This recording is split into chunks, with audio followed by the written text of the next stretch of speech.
ప్రస్తుతం ఎండాకాలం కావడంతో బయట ఎండలు నిప్పుల కుంపటిలా మండిపోతున్నాయి. చాలా మంది తల్లిదండ్రులు పిల్లలను పాఠశాలలకు పంపించాలంటే కూడా భయపడాల్సిన పరిస్థితి ఏర్పడుతుంది. ప్రస్తుతం పిల్లలకు ఒక్క పూట బడులు నడుస్తుండడంతో పిల్లలకు కనీసం మధ్యాహ్నం కూడా ఆడుకునే పరిస్థితి లేదు. ఇందులో భాగంగా విద్యార్థులకు తమ మేధాశక్తిని పెంచే విధంగా తమ అకాడమీలో బెస్ట్ శిక్షణ ఇస్తామంటున్నారు NSN అకాడమీ నిర్వాహకులు. తమ అకాడమీలో చిన్నారులకు అదేవిధంగా పెద్దల వరకు ఎలాంటి వారికైనా సరే తమ మేధాశక్తిని పెంచే విధంగా చెస్, అదేవిధంగా క్లాసికల్ డ్యాన్సు, భగవద్గీత పారాయణంలో మంచి శిక్షణను ఇస్తున్నట్లు తెలిపారు. నేను 6th క్లాస్ చదువుతున్నా.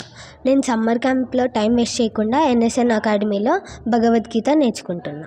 భగవద్గీత నేర్చుకోవడం వలన నాలెడ్జ్ పెరుగుతుంది, అలాగే టైం కూడా కొంచెం వృధా అవ్వకుండా మంచిగా నేర్చుకుంటున్నా.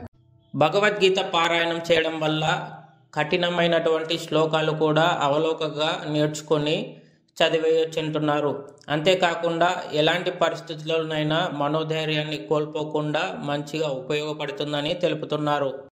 అంటే ధృతరాష్ట్రుడు క్వశ్చన్ అడిగినాడు. సెకండ్ శ్లోకం ఏంటి? సంజయుడు ఆన్సర్ ఇస్తున్నాడు. ఫస్ట్ శ్లోకంలో అక్కడ యుద్ధ భూమిలో ఏం జరుగుతుంది అనేది ధృతరాష్ట్రుడు అడిగినారు.